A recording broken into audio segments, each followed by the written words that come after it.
WIBTA if I gave my son what he wants for his birthday.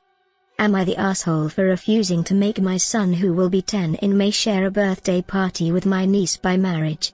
My husband and I have been together for 7 years, and in those 7 years I asked my son if he minded doing a shared party with my niece, to which he always said he didn't mind, and I normally pay for the entire party myself, but their birthdays are days apart and my mill has custody of her granddaughter, so I have always asked if they wanted to do the party together and she always says yes, and then something happens and she can't cover her half of the party, so I just pay for it to keep the peace. Well, this week I asked my son what he wants for his party this year, and his only response was to have his own party because you only turn 10 once, to which I said okay done. My mill asked today what our plans was for their party for this year, to which I replied that he wants his own party but I hadn't set any plans in place yet, and she asked why, because it's not fair for him to get a party without her, and I told her that's what he asked for, and we hung up the phone and she called my husband to tell him what I had said, and now my husband is mad and says my son, his stepson, is spoiled and a brat, and if he doesn't want to share a party he can't have one at all. So would I be an asshole if I planned his party without the niece or my husband?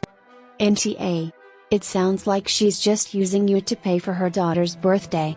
Throw your son his own birthday anyway. If she really wanted to give her daughter a party, she'd figure it out. It sucks for the daughter, but her mom needs to figure it out.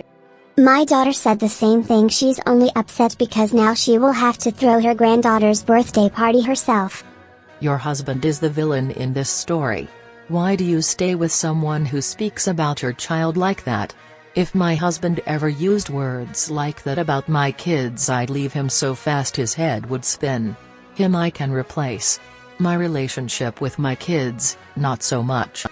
NTA. Your mill is trying to use you to pay for the niece's party and your husband knows it. If your husband is so concerned with his niece, then he can pay for a party for her. How dare he tell you that you can't throw a party for your son? Your husband is being an aw. Is he like this regarding other things with your son? If so, you may want to take a good look at how his resentment is affecting your son.